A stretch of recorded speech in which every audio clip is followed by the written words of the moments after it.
Baik, Assalamualaikum warahmatullahi wabarakatuh. Waalaikumsalam warahmatullahi wabarakatuh. Alhamdulillah, pada kesempatan hari ini kita bisa berjumpa di Google Meet hari ini ya, di mata pelajaran PJOK hari Senin, tanggal 15 November 2021. Semuanya sehat ya? Alhamdulillah Alhamdulillah. sehat. Alhamdulillah. Baik, untuk mengawali PJOK pagi hari ini kita berdoa dulu. Silakan salah satu memimpin berdoa. Baik, Pak. Baik, sebelum memulai pembelajaran pada pagi hari ini agar diberikan kemanfaatan pada dalam belajar, doa mulai.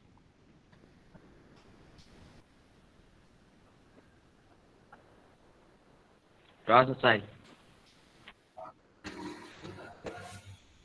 Baik, terima kasih Mas Restu sudah memimpin berdoa teman-temannya. Untuk hari ini sebelum kita memasuki ke materi pembelajaran ya, seperti biasa ketika kalian di sekolah pun di awal setelah berdoa kalian menyanyikan lagu kebangsaan ya. Sekarang saya ajak kalian untuk menyanyikan salah satu lagu nasional, yaitu Bagimu Negeri ya.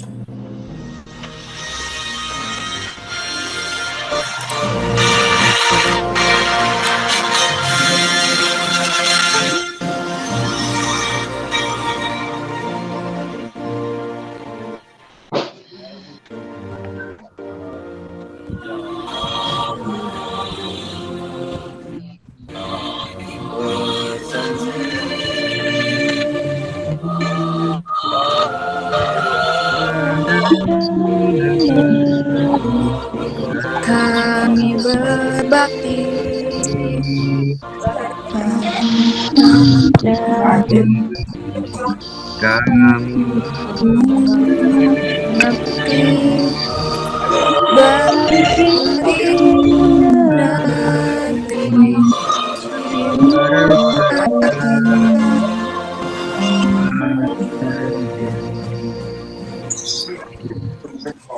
Di absen atas ya. Agnia Kuratul Afidah ada?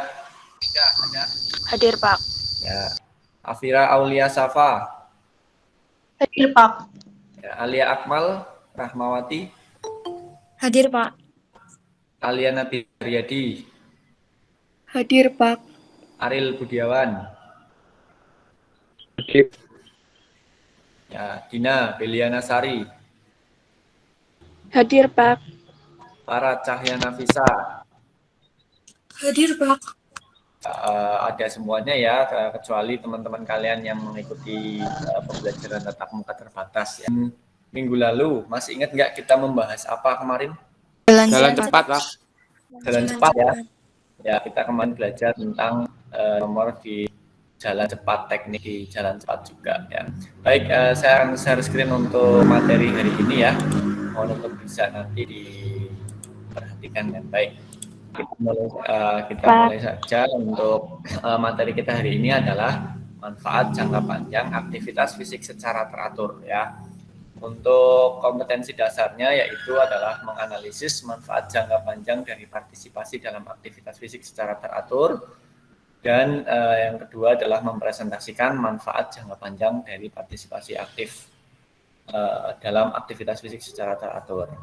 Adapun tujuan pembelajarannya yaitu diharapkan nantinya peserta dapat mengidentifikasikan dan menganalisis jenis-jenis aktivitas fisik dan peranannya dengan benar, terus menjelaskan fakta, konsep, prinsip, prosedur, dan manfaat jangka panjang dari partisipasi aktivitas fisik secara teratur. Untuk pembelajaran hari ini ya, dan nanti untuk pembelajaran depan ada tujuan pembelajaran lagi, yaitu nantinya kalian dapat mempraktikkan dan mempresentasikan manfaat dari aktivitas fisik secara teratur. Ya, ini kurang lebih materi yang nanti akan jadi cakupan kita.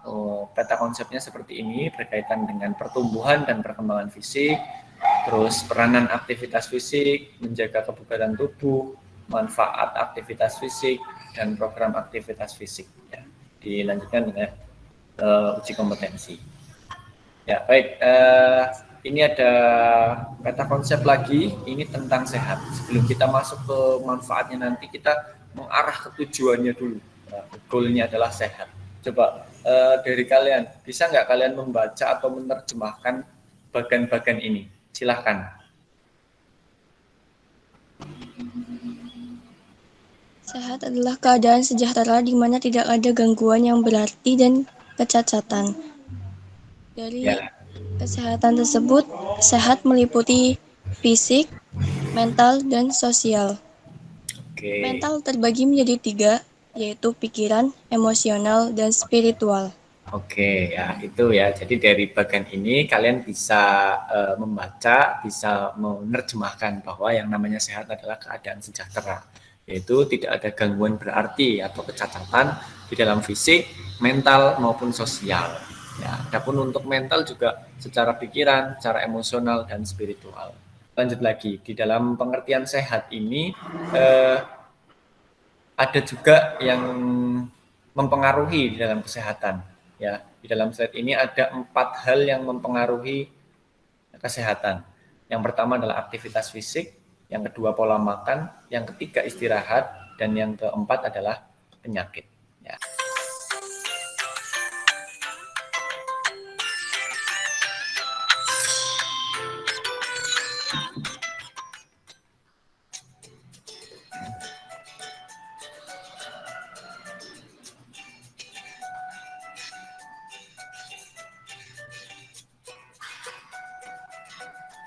Assalamualaikum warahmatullahi wabarakatuh. Tuh kan banyak yang nggak tahu apa itu sedentary lifestyle. Sedentary lifestyle didefinisikan sebagai jenis gaya hidup di mana seseorang individu kurang melakukan aktivitas fisik dalam jumlah tertentu. Ketika aktivitas fisik kurang dari minimal 150 menit gerakan latihan sedang atau 75 menit gerakan latihan berat per hari. Menurut Organisasi Kesehatan Dunia (WHO), 60 hingga 85% dari populasi di seluruh dunia tidak melakukan aktivitas yang cukup.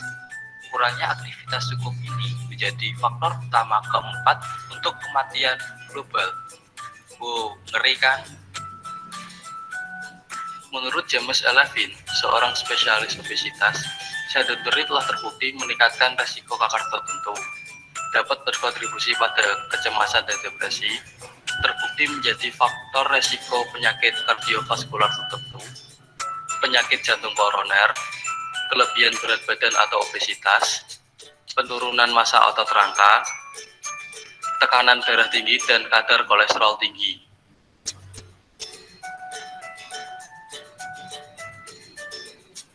Di seluruh dunia, diperkirakan bahwa sedentary lifestyle bertanggung jawab atas 6% kasus penyakit jantung koroner, 7% diabetes, 2,10% kanker payudara, dan 10% kasus kanker usus besar.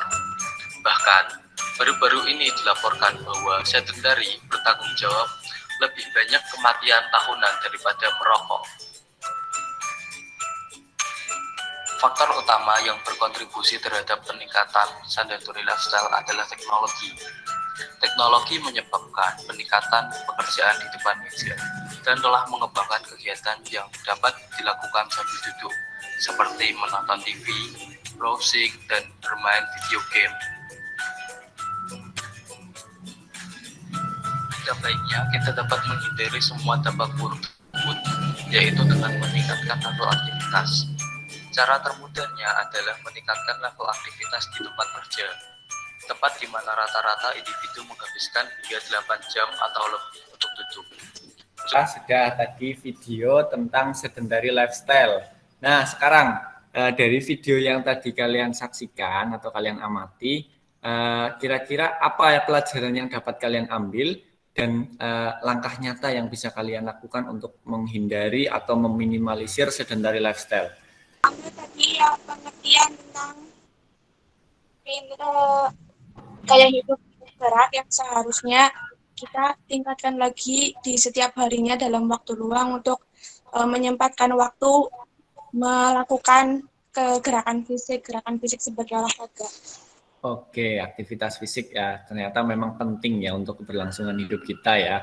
Jadi untuk bisa terhindar dari sedentary lifestyle ini tadi, yaitu ke gaya hidup yang minim gerak atau malas gerak gitu. Nah, tentang aktivitas fisik. Nah, sekarang saya tanya, kalian itu tadi sudah melakukan aktivitas atau olahraga atau belum? Pagi. Ya sudah, Naswa tadi ngapain? Aktivitasmu tadi apa, Mbak? Nah, itu sih Pak. Apa? Sit up. Itu ya, ini bentuk langkah nyata yang bisa kalian lakukan adalah dengan melakukan aktivitas fisik, menyempatkan untuk bisa melakukan aktivitas fisik di dalam kesehariannya. Untuk aktivitas fisik itu dibagi ke dalam tiga jenis ya, yaitu aktivitas fisik ringan, aktivitas fisik sedang, dan aktivitas fisik berat. Ya, coba bisa disebutkan atau bisa diidentifikasi apa yang masuk ke dalam aktivitas fisik ringan, kira-kira apa aja di situ?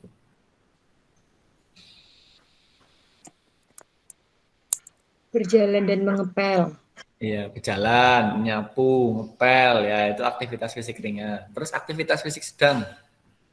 Berlari, bersepeda, Ya, berenang. berlari, bersepeda, ada bermain tenis meja, berenang, ya. Terus yang Sepak masuk bola. aktivitas fisik berat? Main sepak bola, Maraton. Senam aerobik. Senam juga ya masuk. Jadi kalian sudah bisa nih membedakan mana yang aktivitas fisik ringan, sedang, sama berat. Nah, yang nantinya kalian itu diharapkan paham porsi dari masing-masing itu di dalam menerapkan dalam kesehariannya. Ya. Peranan aktivitas fisik dalam kehidupan sehari-hari. Keenam, mood booster. Oke, mood booster ya. Kenapa bisa bisa berperan sebagai mood booster? Mas Restu bisa nggak menyampaikan? Kira-kira kok bisa olahraga atau aktivitas fisik itu sebagai mood booster? Kenapa Mungkin kira-kira? meningkatkan mood, Pak. Meningkatkan suasana hati. mood, ya. Suasana hati. Jadi kalau kita olahraga itu suasana hati kita bisa menjadi lebih Senang. menyenangkan begitu ya. Nah, oke, kita masuk ke pertumbuhan dan perkembangan fisik ya. Ada dua hal nih, pertumbuhan dan perkembangan. Kalian tahu nggak bedanya? Menurut saya kalau pertumbuhan itu kayak lebih besar, tapi kalau perkembangan kayak itu Pak, seperti hari ini bisa ini, hari besoknya lebih. Ya, bagus ya. Jadi tadi disampaikan oleh Mbak Alia bahwa pertumbuhan itu lebih besar. Jadi ada secara apa ya namanya kuantitas begitu mungkin ya. Jadi Iya, Pak. pertumbuhan itu secara kuantitas, kalau perkembangan itu secara apa? Bisa Kualitas. ini, bisa ini. Kualitas ya.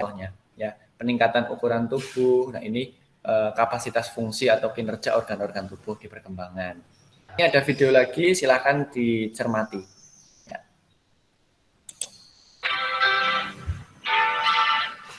Assalamualaikum warahmatullahi wabarakatuh. Perkenalkan, nama saya Lydia Gregi dari kelas 12 nomor absen 34. Di sini saya akan melakukan gerak latihan. Yang pertama yaitu gerak latihan kardiovaskuler. Ini contoh gerakan kardiovaskuler. Yang pertama ada jumping lunge. Nah, ini gerakannya.